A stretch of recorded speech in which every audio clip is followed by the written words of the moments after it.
자, 반갑습니다. 신영진입니다. 우리가 지난 시간에, 람다식의 이제 매개 변수 개수에 따라서 우리가, 구성하는 방법이나, 그리고 IT 키워드, 이거는 매개 변수 한 개 있을 때 사용할 수가 있었고, 그리고 언더스코어를 이용을 해서, 매개 변수를, 안 쓸 때, 쓰지 않고 싶을 때 언더스코어, 그죠? 그리고 뭡니까? 인자와 함께 람다식 사용하는 경우, 그리고 일반 함수에다가 우리가 람다식을 이제 매개 변수로 넣는 경우 등등에 대해서 실습을 했죠. 자, 이번 시간에는 이제 4절인데요. 자, 고차 함수와 람다식의 사례를 한번 보려고 하는데요. 여기서는 여러분들이 굳이 이거를 이해하려고 노력할 필요는 없습니다.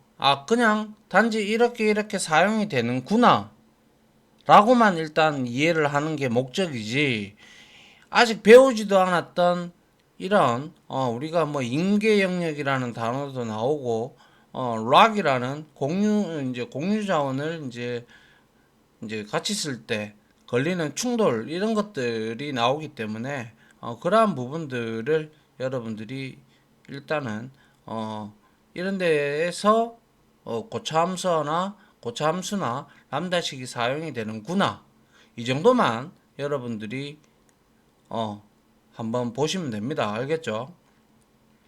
자, 이제 고차함수와 람다식을 활용한 사례들 몇 가지인데 한 가지밖에 안 가져왔어요. 왜냐하면 가져와 봤자 아직 우리가 이제 뭐 크게 여러분들 머리만 복잡해질 뿐이지 한 개 정도만 가지고 와봤어요. 그래서 다소 어려운 내용이 나올 수 있는데 다 이해할 필요 없다고 말씀드렸어요. 다만 이런 곳에 람다식을 사용하고 있구나 정도만 이해를 하고 넘어가면 저는 더 할 나위 없이 좋죠. 예. 자, 먼저 동기화라는 게 있어요. 어차피 우리가 뒤에 가면 스레드나 뭐 아니면 이러한 프로세스 뭐 이런 것들이 있는데요. 이 동기화라는 개념, synchronized라는 개념인데, 이 동기화라고 하는 것은 뭐냐면, 자, 예를 들어서 우리가 어떠한 메모리가 이렇게 객체가 하나 있다라고 생각을 합시다. 객체. 동기화에 대해서 잠깐 설명을 언급을 하는 거예요. 객체가 있는데, 이렇게 설명하지 말고, 이렇게 합시다. 만약에 회사에서 A라는 직원이 회사에서 쓰는 프로그램이 있잖아요. 회사 관리 프로그램. 통상적으로 ERP를 많이 씁니다. 그래서 ERP 내에 있는 회계 프로그램에서 이 사람이 영업직이다라고 가정을 합시다.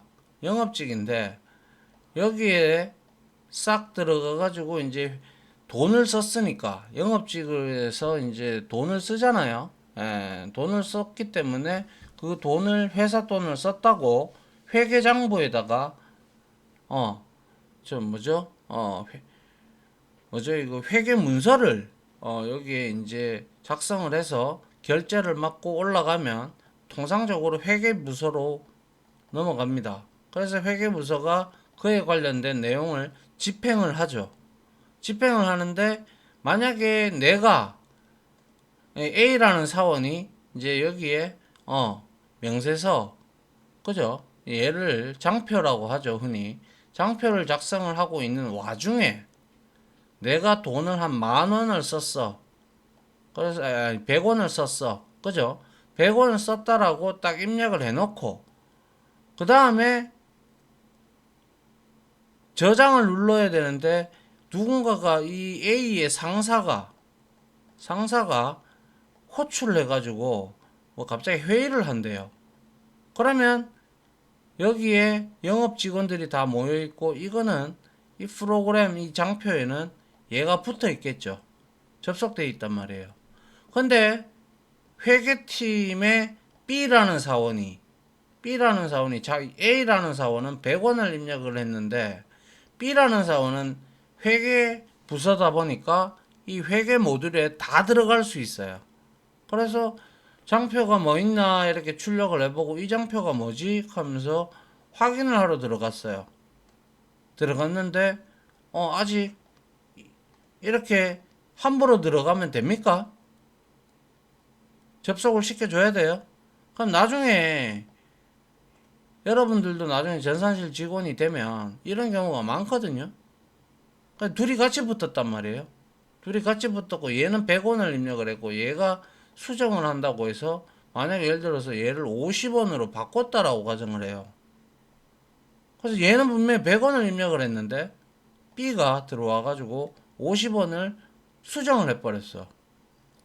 그러면 이런 일이 생겨나면 큰일 나겠죠. 그래서 우리가 이러한 자원들을 우리가 공유 객체나 공유 자원이라고 얘기를 합니다. 그런데 어느 한 누군가가 이렇게 붙어서 작업을 하고 있는 이 영역, 그래서 어떤 이런 것들이 우리가 ERP라는 게 프로세스고 그 밑에 이제 이러한 일련의 작업들을 우리가 스레드라는 개념으로 우리가 일을 하게 되는데요. 그거는 뒤에서 우리가 스레드에 대해서 디테일하게 일단 배울 겁니다. 근데 여기에서 이 부분에서 내가 접근을 하려고 A가 접근하고 있는데 B가 접근하면 돼요, 안 돼요? 결제도 안 받는 문서고 자기한테 온 문서도 아니에요. 그런데 이렇게 접근을 하면 안 되는 영역, 이러한 영역을 두고 우리는 임계 영역이라고 얘기를 해요. critical section. 말에서도 알아듣듯이 아주 치명적인 부분이에요. 그래서 이거를 누군가가 접근을 해서 이 장표를 딱 만들 때 여기에 프로텍팅을 쳐줘야 되죠. 아무도 접근 못하게. 이러한 기법이 바로 동기화 기법이에요. 속도는 조금 늦어질 수 있으나 이런 기법을 사용을 하지 아니하면 어떻게 돼요? 데이터의 신뢰성을 보장할 수 있나요? 그래서 막 여기저기에서 예전 같은 경우에는 여기저기에서 다 접속을 만약 했다고 칩시다. 그러면 수정도 안 되고 저장도 안 되고 막 이렇게 에러 떠요. 그래서 그거를 전산실에 연락이 옵니다. 그러면 모니터링을 하다가 이 프로그램에 지금 여러 개의 접속자가 붙어 있다. 그러니까 작동을 안 하는 거예요. 그래서 이건 네 여기 왜 붙었냐 제가 확인을 하죠. 맞습니까? 그럼 그냥 무심코 한번 들어가 봤습니다. 니 여기에 뭐 할 일 있나 이러면 할 일 없습니다. 뭐 이래 되거든요. 그럼 제가 이제 이거를 키를 시켜버리죠. 그러면 얘는 이제 그제서야 이게 다른 사람이 같이 안 붙어 있기 때문에 자기가 수정도 하고 할 수가 있단 말이에요. 근데 요즘에는 그렇게 만들지는 않죠. 그래서 이제 동기화 기법을 이용을 해서 만드는 건데요. 자, 그래서 먼저 동기화라는 개념 일단 잠깐 설명드렸어요. 자, 동기화를 위한 코드의 사례를 살펴보자. 자, 동기화란 변경이 일어나면 안 되는 특정 코드를 보호하기 위한 락이에요, 락. 잠금 기법. 제가 여기 프로텍팅 한다 그랬죠, 그죠? 잠금 기법이에요. 그래서 동기화로 보호되는 코드는 우리가 통상 임계 영역, critical section. 이거 굉장히 중요한 단어입니다. IT 용어 중에서 임계 영역, 동기화, synchronized, 비동기화, unsynchronized 이러한 용어들이 뒤에 이제 후반부에 이제 우리가 좀 어느 정도 할 줄 알고 그럴 때 되면 이런 용어들이 이제 나옵니다. 알겠죠? 그래서 이 코드에서 락을 활용해서 임계 영역을 보호를 해야 돼요. 그죠? 그래서 보통 프로그래밍에서는 특정 공유 자원이 될 수도 있고요. 아니면 특정 공유 객체가 될 수도 있는데요. 공유 자원을 접근한다고 했을 때 공유 자원이 여러 요소에 접근해서 망가지는 것을, 그러니까 이렇게 막 꼬이는 걸 망가진다라고 보면 되겠죠. 그죠? 그래서 망가지는 것을 막기 위해서 인계 영역의 코드를 락킹을 해요. 잠금을 해두었다가 사용한 후에 이제 지가 다 사용했으면 이제 저장하고 결제 올리면 이제 얘는 여기 이 창을 닫으면 이 회계장 뭡니까? 이 회계장표는 이제 그때 그제서야 임계 영역에서 풀려나요. 그래 풀어줘야 이제 다른 사람들이 들어가서 볼 수도 있고, 결제를 올렸다면 그 결제 했던 올렸던 사람한테 그 프로그램 그 장표가 보여질 거 아니에요. 맞잖아요. 그래 풀어줘야 될 거 아니에요. 그죠? 그래서 향후에 우리가 좀 더 디테일하게 볼 거지만 여기서는 자바에서 제공되는 기능을 한번 보도록 하죠. 자바에서는 락과 뭡니까? 린트런트 락을 제공을 하고 있는데 이 자바 라이브러리의 기본적인 구성은 다음과 같다. 그래서 락 클래스를 생성을 하는데 이게 자식이에요.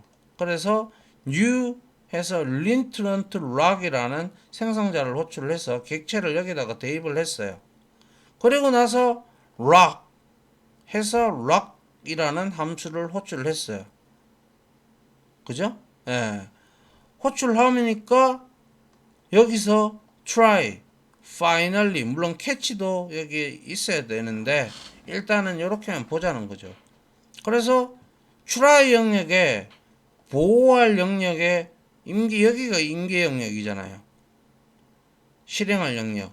그죠? 그래서 이게 try, catch, finally 같은 경우는 뒤에서 나오겠지만 예외 처리하는 부분을 이제 지금 줄여 놓은 건데 일단 보십시오. 일단 이거 없어도 상관없고요.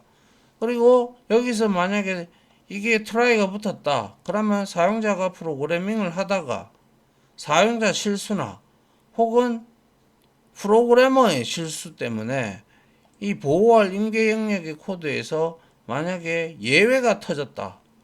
그죠? 오류가 터졌다. 그러면 캐치 블럭에서 잡아서 정상적으로 프로그램을 종료를 해주는 게 바로 예외 처리의 목적이고요.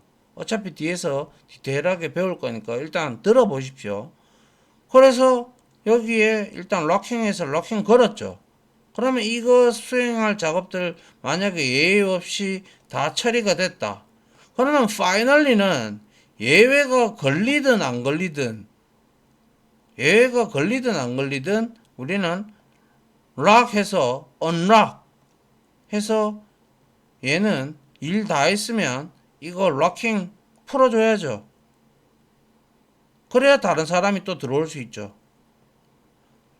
간단하게 얘기하면 또 화장실이 한 칸밖에 없어.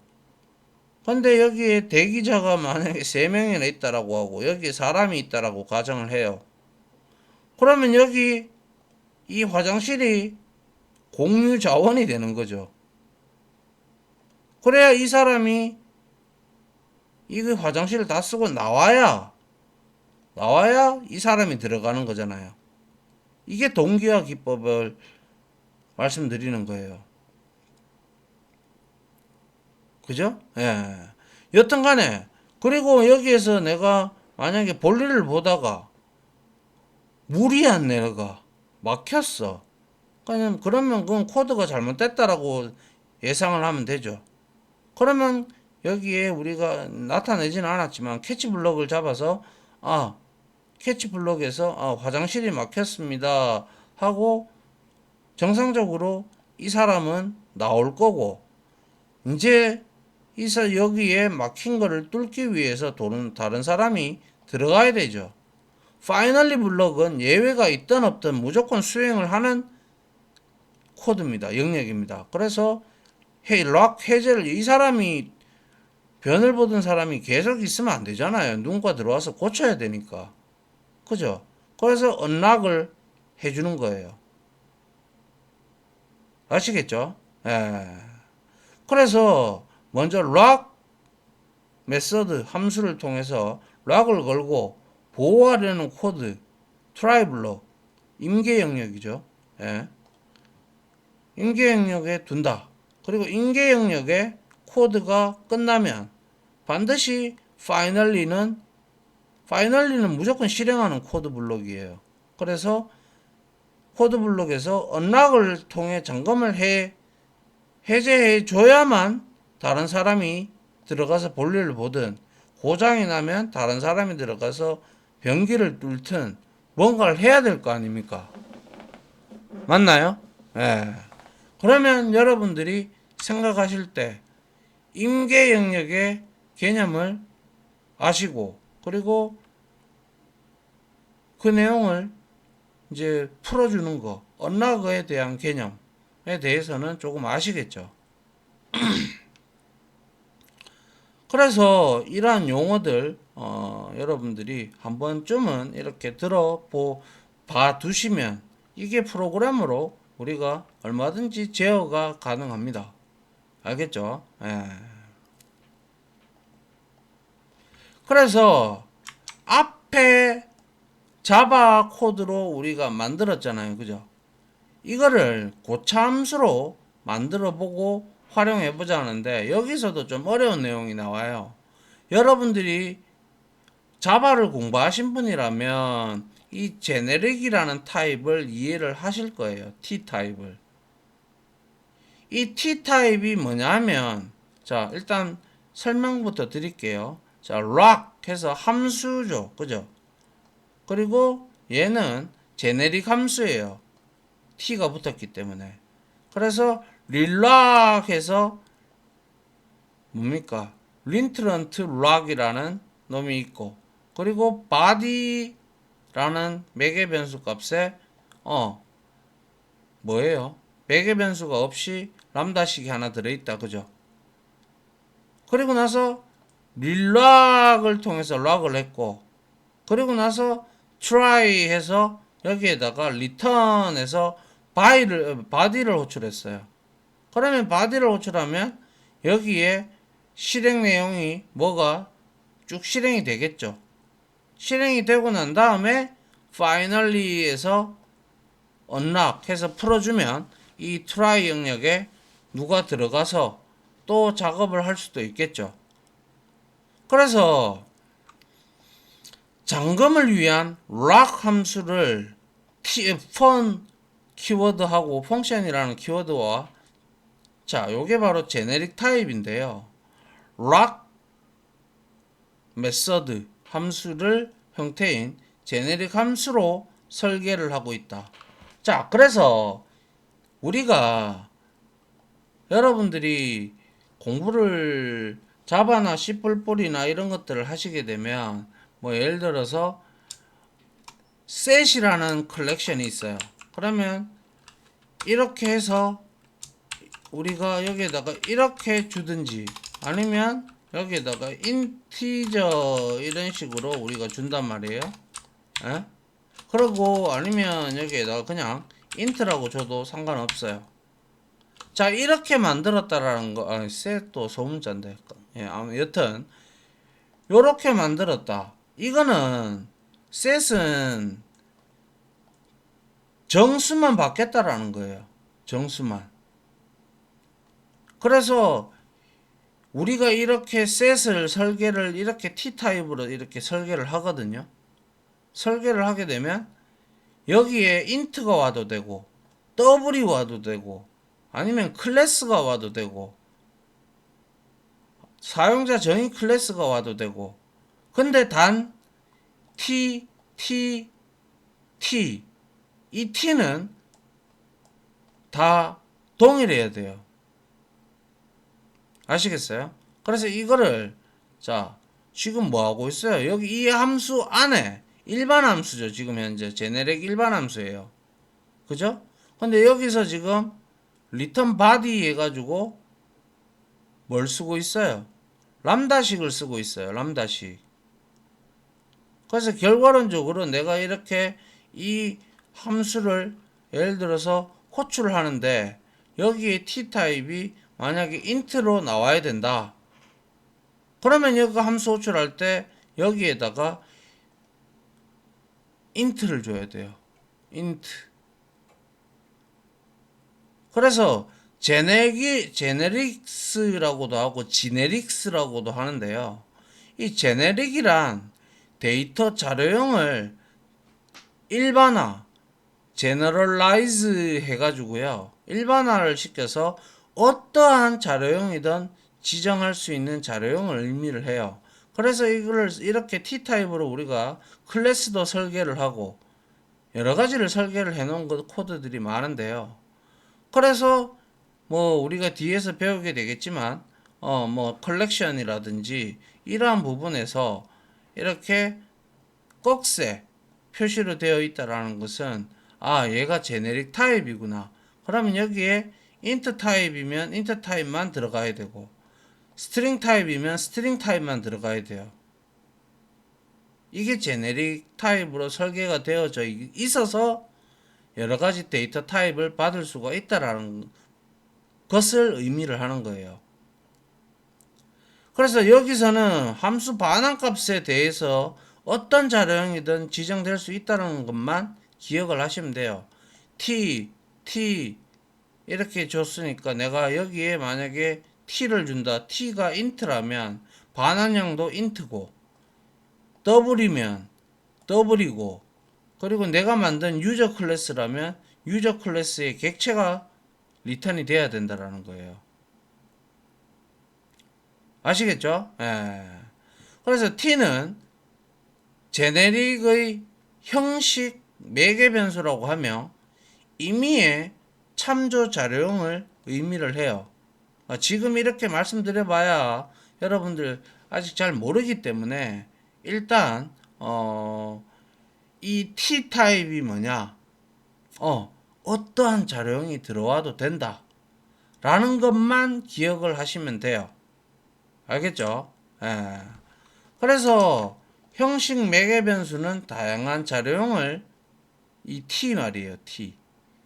T는 다양한 자료형을 처리하는데 클래스뿐만 아니라 메서드의 매개 변수나 반환값으로도 얼마든지 사용할 수 있어요. 근데 단 이 t가 메서드에 이렇게 붙었어요. 함수에 붙었으면 이 t는 int면 이것도 int인 거고 이것도 int인 거예요. 그것만 명심하면 돼요. 그래서 제네릭은 어차피 우리가 뒤에서 다루는데 지금 고참수와 람다식의 사례를 알아보기 위해서 여기에서 함수 안에 body 타입으로 지금 람다식을 여기서 리턴하면서 쓰고 있다라는 거죠. 그죠? 그러니까 이게 고차함수가 되는 거죠. 맞나요? 그래서 여기에 락을 걸었으면 이게 누군가가 하면 아무도 접근을 못하죠. 인계 영역에다가. 그걸 나타내기 위해서 지금 이 코드를 나타낸 겁니다. 이해 못하셔도 돼요. 나왔던 용어, 인계 영역, 동기화, 제네릭 이런 것들 한번 들어는 봤다. 내가 잘 모르지만 한번 들어는 봤다. 라고만 여러분들이 이해를 일단 하시고 있으면 될 것 같아요. 어차피 뒤에서 지겹도록 나올 거예요. 걱정하지 마시고요. 알겠죠? 예.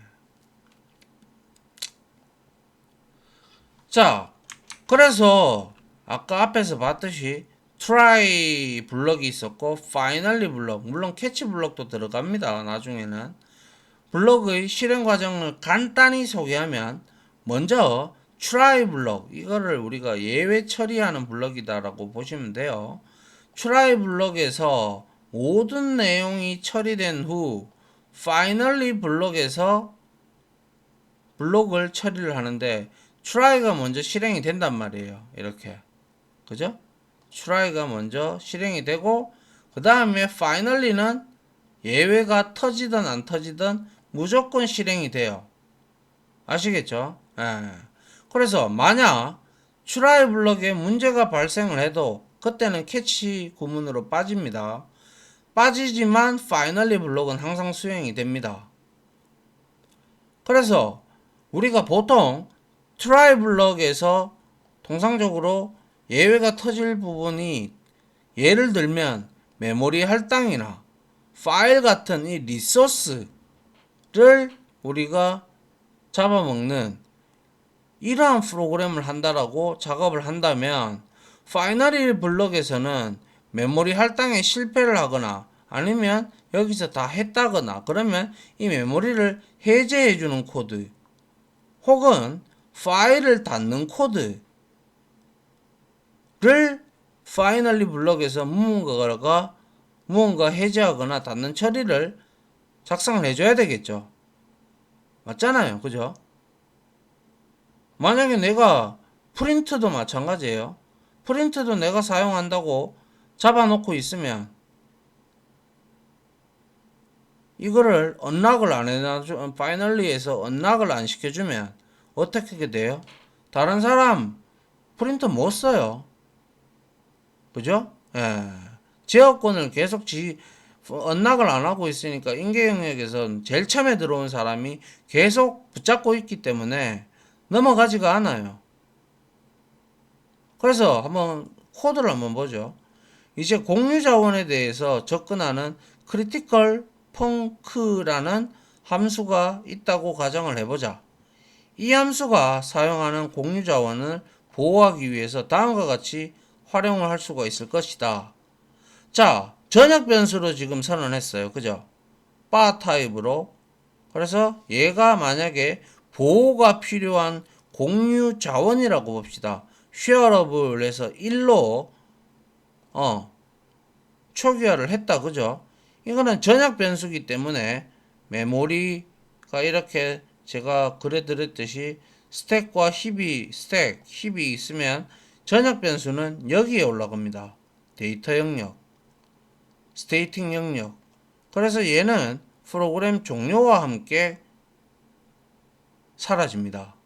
아시겠죠? 그래서 발해서 릴락 해가지고 우리가 여기에 지금 임포트 했죠. 자바 유틸 컨커런트 락스 해서 리트란트 락 그죠?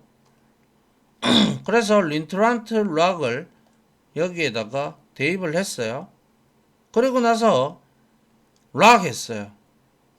락 했는데 얘가 지금 릴락을 가지고 락 함수를 호출했어요. 락 함수 호출됐죠. 그 다음에 릴락이 들어갔죠. 그리고 타입이 린트란트 락이고 그 다음에 뭐예요 이거? 람다식이다. 그죠? 람다식인데 뭔데요 이게? 크리티컬 펑크예요. 얘예요. 펑션이에요. 그죠? 근데 매개 변수 없다. 그죠? 그래서 여기에 지금 현재 크리티컬 펑크가 들어갔어요. 맞나요? 예. 그리고 나서 리턴 타입도 T, 얘도 T, 얘도 T. 그러면 결과론적으로 얘는 쉐어러블에서 바가 얘는 인트죠. 그죠? 얘는 인트예요. 그럼 이거는 전부 다 T는 인트가 되는 거예요. 그리고 나서 락을 잠그고 리턴에서 바디를 실행을 하면 이게 실행이 되겠죠. 그죠? 그리고 나서 T 타입이 보니까 int 타입이거든요. 그래서 반환형도 T 타입이 되는 거고 int 타입이 돼서 쉐어러블에다가 지금 복합 대입 연산자를 통해서 일식 증가를 시키고 있어요. 그리고 나서 실행하고 언락했죠. 그죠? 언락하지 아니하면 제일 처음에 이 함수 호출했던 얘가 계속 잡고 있어요. 그래서 언락을 해서 이제 첫 번째 게 임계 영역에서 이놈이 임계 영역에서 이제 풀려 나오고 그러면 얘는 전역 변수니까 1에서 2로 증가가 될 거고, 이와 같은 방식으로 이렇게 역시 똑같죠 이것도. 그죠? 왜냐하면 마지막에 매개 변수가 람다식으로 되어 있기 때문에 우리가 요렇게도 호출이 가능하죠. 그죠? 예. 이건 앞에서 살펴봤잖아요. 그죠? 그래서 이거 실행되면 2에서 3이 되겠죠. 그 다음에 이거는 메서드 참조죠. 일반 함수 메서드 참조 골뱅이래. 콜론 2개. 그죠? 그래서 이거 함수를 실행을 하니까 결과론적으로 얘는 4가 되어서 프린트 ln에서 shareable을 출력을 하면 4가 나오는 거예요. 아시겠죠? 나중에 실습을 통해서 릴락에서 언락을 하지 않으면 어떻게 되는지도 한번 볼 필요가 있겠죠. 그죠? 예. 이해하시겠어요? 예. 그래서 앞에 코드에서 메인 함수 바깥에 전역 변수로 선언되어 있는 shareable 변수는 여러 루틴에서 접근할 수가 있겠죠. 따라서 해당 변수를 특정 연산을 하고 있을 때는 보호가 필요하죠. 여기저기서 다 사용을 해버리면 우리가 원하는 값이 나오지 못하죠. 그래서 이 공유자원은 일씩 더하는 특정 연산을 하는 함수로 크리티컬 펑크라는 함수가 선언이 되어 있는데 이 함수를 보호해야 되죠. 그래서 보호를 위해서 제네릭 함수인 lock 함수를 구현을 한 거고요. 이 함수에 크리티컬 펑크 함수를 두 번째 인자로 넘겨서 처리를 하면 람다식 함수의 매개 변수인 body에 의해 잠금 구간에서 공유 자원인 shareable 변수가 다른 루틴에 전혀 방해를 받지 않죠. 왜? 럭킹을 걸어 놨으니까. 그래서 안전하게 처리가 되고 예제 코드 1에서 3번까지 표현식은 동일하다는 거 알고 있고 앞서 학습한 대로 가장 간략화된 방법인 3번과 같은 이거 콜론 2개 메서드 참조죠. 일반 함수 참조. 그래서 함수를 참조로 호출하는 방법을 사용하는 것이 어떻게 보면 간편하죠. 근데 뭐 이렇게 써도 되고 그죠? 이렇게 써도 되고 이렇게 써도 되고 문제는 없습니다. 단지 여기서 이해를 해야 될 거는 얘가 지금 고차 함수라는 거예요. 락이라는 함수 안에 람다식이 사용이 됐잖아요. 그렇기 때문에 함수 안에 또 다른 함수를 사용할 수 있는 것이 바로 뭡니까? 그쵸? 고차 함수의 개념이죠. 맞나요? 이해되나요? 예. 좀 어려운 말들이 좀 나왔습니다. 어려운 말들이 나왔고, 어려운 생소한 용어도 나왔습니다. 근데 그거는 말씀드렸다시피 이미 강의 앞에, 강의 시작하기 전에 제가 이미 말씀드렸다시피 이거 다 이해할 필요 없다라고 얘기했습니다. 이제 나중에 어느 정도 여러분들이 프로그램 실력이 올라가서 스레드를 공부할 때쯤 되면 이 내용이 또 나올 텐데 그때 한번 들어봤었다. 그리고 대충 복습을 하셨고 좀 연습을 좀 했다. 그러면 이해하기가 여러분들이 훨씬 수월하기 때문에 이러한 사례를 한번 알아본 겁니다. 무슨 말인지 아시겠죠? 예. 그리고 여기에 리턴이 왜 들어갔는지 아시죠? 리턴 타입을 여기서 받고 있잖아요. 그죠? 그렇기 때문에 리턴 타입이 들어온 거예요. 이해하시겠어요? 예. 됐습니까? 예. 자, 여기까지 마무리하고요. 어, 요거는요.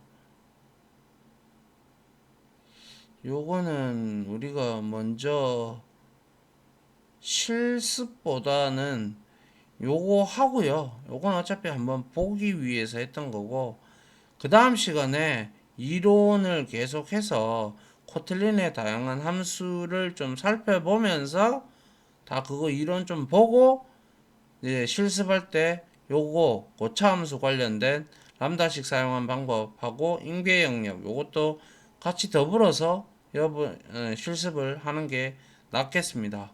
그죠? 예. 자, 아무튼 여기까지 강의 마무리하고요.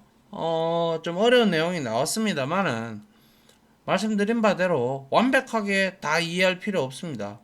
계속 이제 나올 거니까요. 알겠죠? 예. 자, 여기까지 마무리하도록 하겠습니다. 고생 많으셨습니다. 감사합니다.